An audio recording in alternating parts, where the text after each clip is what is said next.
talk a little bit now about the factors that affect current capacity of cables. There's a number of different factors that affect how a cable carries current, how the voltage drop affects that issue, and so forth. Power losses and so forth in the cable.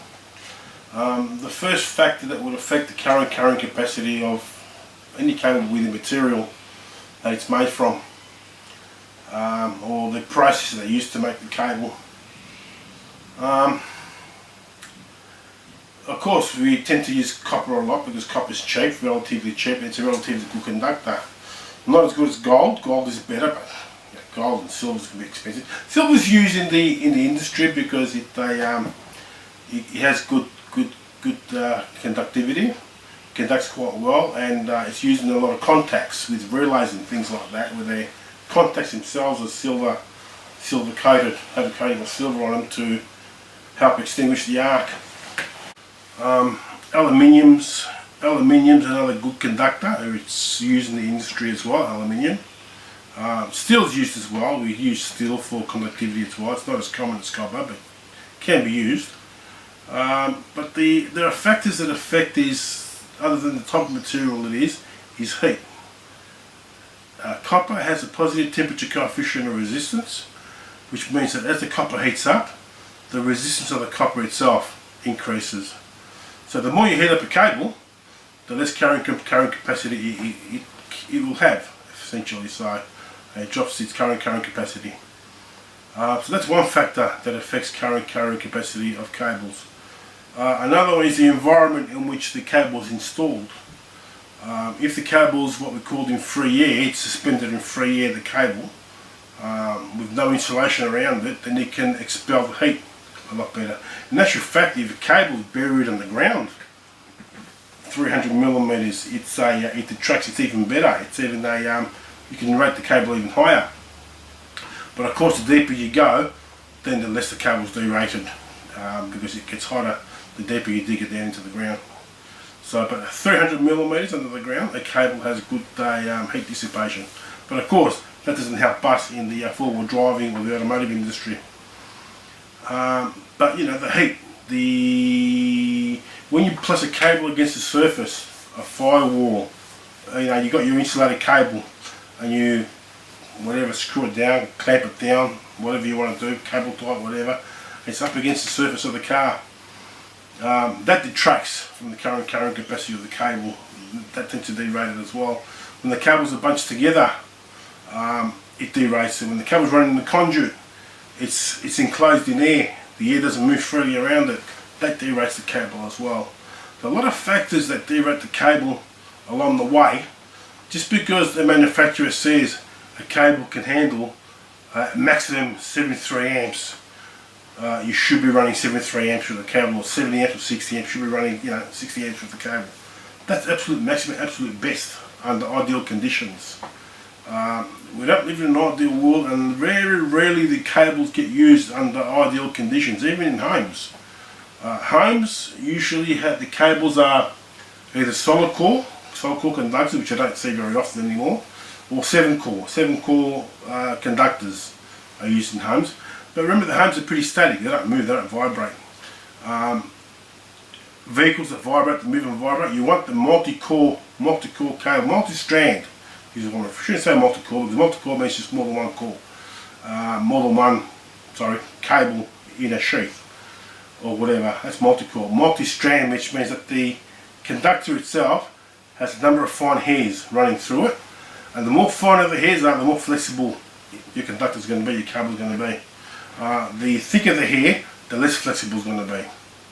And you want that flexibility to combat vibration in a four-wheel drive environment. So if you can get a cable in a four-wheel drive environment that's highly flexible, very fine hairs on the conductor, you're doing well.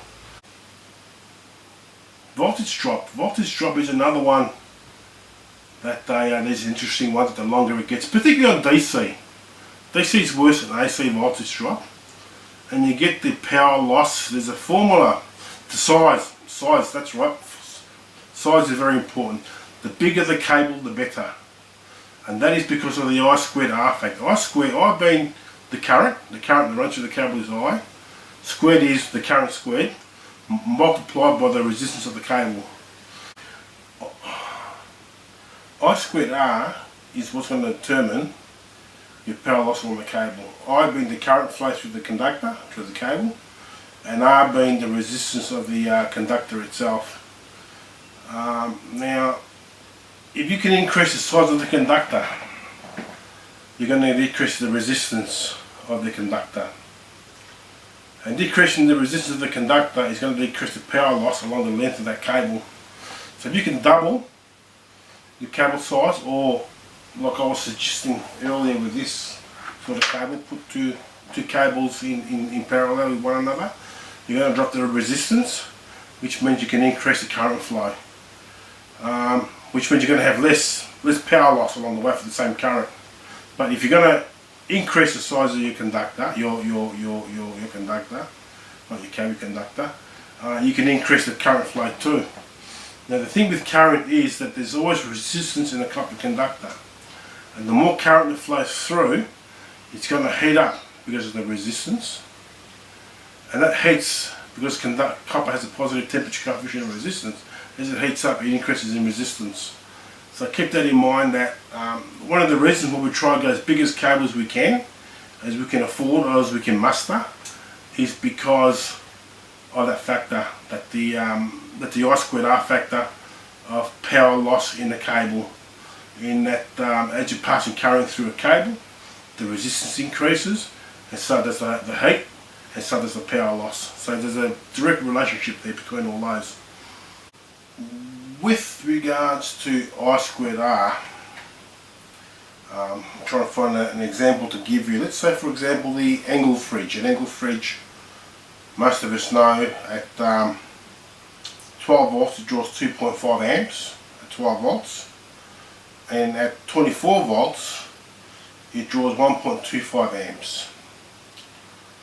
Well, if we use the I squared R, say R in this example is, for example, going to give it 2 ohms. R is 2 ohms. Good day, guys. I don't have to explain to exactly I squared R. I mean, I know about it. I know how it works. So I've quickly sketched up on paper so I can explain it. Take for an example an Engel fridge. An Engel fridge, you can either run on 12 volt or 24 volt DC. Pretty common knowledge. At 12 volts, the Engel fridge draws 2.5 amps. At 24 volts, it draws half the power, which is 1.25 amps. If you're not too sure about that, you can check out their website.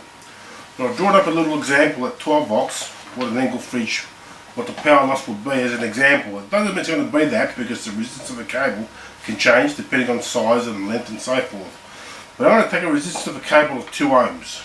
Let's say, as a guess, just say it won't be that much, but just to give you a clear example.